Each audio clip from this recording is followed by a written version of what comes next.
Hi guys, today I will be discussing color. Color is something that a lot of people use to make you respond in different ways. Actually, it's not just manufacturers that have encouraged this idea, and it's developed out of the corporate world. This is something that God developed. So wait, are you telling me that God created color responses? Yes, God created color responses. You think of a bumblebee, the yellow and the black is danger. You think of a snake, if it's just a black snake, you're not as worried about if it's black and then it has yellow and red stripes on it. You think of birds, and the male bird is very colorful and bright, and a lot of times the female bird is more mellow. And that is because the male bird is supposed to draw the attention away from the female bird while she stays and protects her nest. And now, our rainbow science lesson. Wait, we weren't supposed to have a science lesson here. You think of your rainbow, which is the Roy G. Biv, right? R-O-Y-G-B-I-V. Who is Roy G. Biv? Roy G. Biv. Red, orange, yellow, green. Biv, blue, indigo, violet. And that's your colors of the rainbow. And those colors correspond to different wavelengths. Wavelengths? What? The red has the longest wavelength, and then it goes down from there all the way down to violet or purple, which has the shortest wavelength. What does that mean to me? Well, here's what it means to you, is that the red, the longer the wavelength, the more it actually excites your heart rate when you see it. This is something that God made. And the shorter the wavelengths, the more calming effect that it has. That's why when you see a picture of the ocean and the greens and the blues of the sky and the water and the neutrals and the sand, it just makes you relax.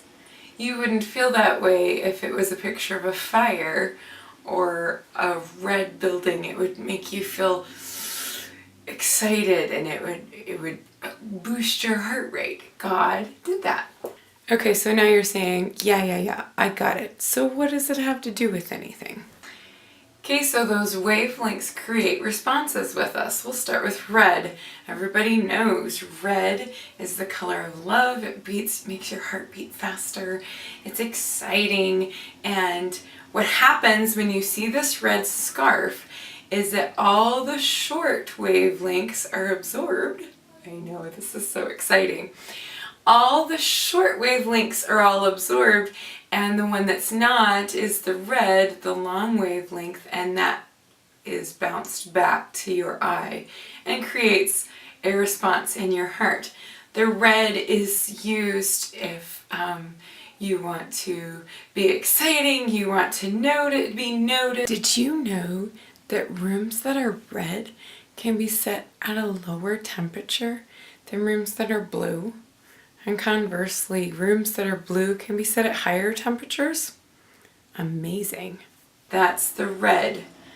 The next color, well, we should talk about pink too. Not just with red, but pink has that response too. It kind of makes our heart rate a little bit more, but since it's got the white in it, it softens it.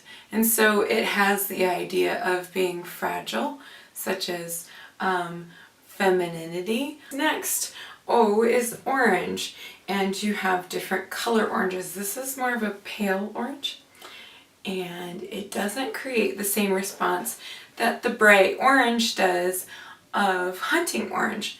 This orange is notice me, I'm here, thus hunting orange. You're supposed to wear it. The orange of a pale that has maybe some more grays or browns in it has different type of effect, but it also is arousing, but not to the extent that the red is. And then you have yellow. Yellow is also very arousing. Yellow can be sunshine, it can be happy. Sorry, there's strings all over my yellow. It can be sunshine, it can be happy, but too much yellow can be too much. It can be exhausting to always be sunshine and happy. So be careful using too much yellow. Maybe an accent wall or an accent color, but a whole outfit of bright yellow would be exhausting to look at. Yellow also has that new sort of color to it. It makes you think of spring, sunshine, new, exciting colors. Those are all, so we've got your red, your orange, and your yellow, the Roy colors. These all are going to arouse your interest, catch your eye, make your heart beat just a little bit faster. They're exciting, more vibrant colors. And now we have the G. Now, it's interesting that as we say Roy G. Biv, that the G is all by itself, because the G, it is neutral as far as the creating a response in your heart. It doesn't calm you down like the blues and the violets do, and it doesn't excite you like the reds and the oranges do. Green is neutral, and green also, you can see with these different colors that I pulled out, that green actually has a lot of variances. Green is the color that we can see the most hues on, the most shades on. Green is the middle color. Then we go to blue. Blue is a very trustworthy color. I am wearing blue to inspire you to trust me. Blue is a very trustworthy color, but blue also has the idea of calming. True blue is a good thing, but it also has association of singing the blues. I'm blue and I'm sad, or I'm cold, I'm so cold, I'm turning blue. You have to remember these things that are associated with blue. Okay, so the last thing I have to talk about is purple. Purple is actually my favorite color, but in nature we don't find it very much, and we don't find it very much really anywhere. For whatever reason, God chose not to use it. It also absorbs all those longer wavelengths, and it only reflects back the shorter ones. And so purple is somewhat of a mystery. Another idea that we need to know.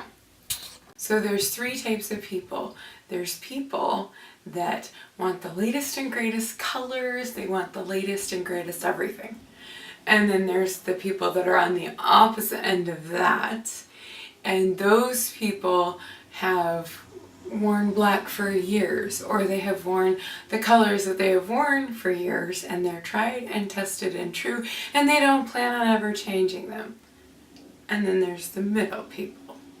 The middle people aren't so strict on what they want to wear that they're never changing, but they're also not into wearing chartreuse just yet either, or whatever the new color is. They're the people in the middle that are holding hands with both sides. They hold on to their traditional colors, but they also try the new colors, but maybe after they've been out for a while. I'm not going to start wearing that right away.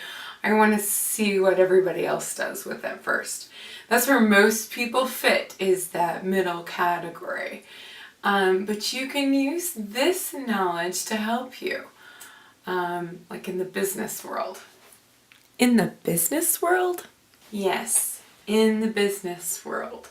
So let's say, for example, that you want to apply for a job at a firm, and you're going to advertise, and you're going to get the new teenagers and the young 20s into their company.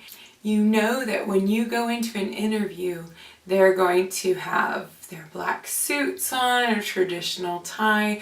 So which group are they? Are they the forward thinker wearing their best colors, newest and greatest? Or are they the traditional wearing these colors? Or are they in the middle? Well, they might be in the middle, but they also might be here. but you are applying for a job and you want to get the new and latest and greatest. So you want to stay on this side of them. So you're going to wear something that is new, that's fun, that's not black and boring. You don't want to be one of them in their groups. You want to be considered as forward, as trendy, as somebody who's going to go get them.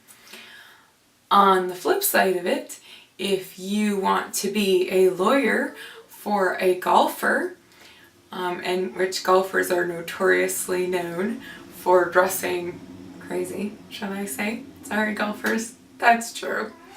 You're not going to go in and be one of them in your plaid pants with pink stripe on them and your sassy scarf.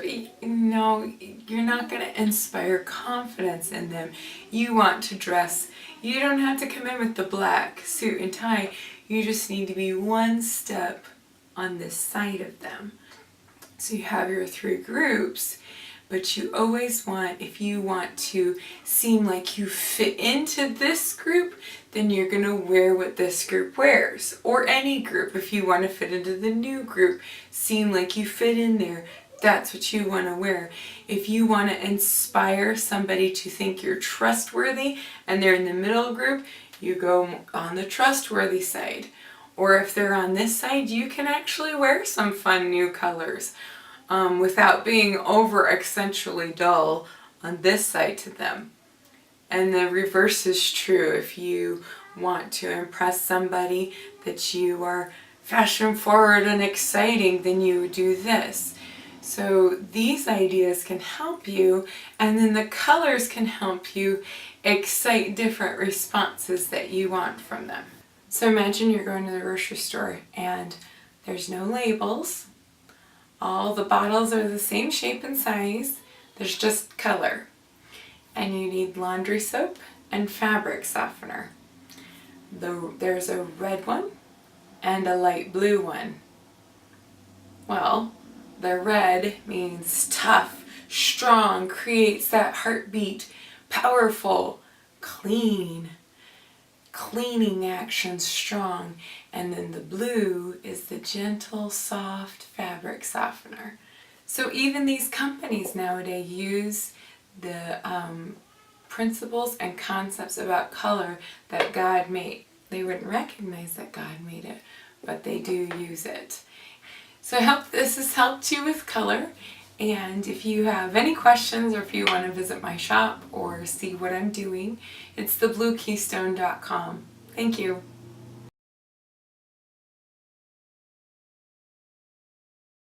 I've actually, let's see, and actually, okay.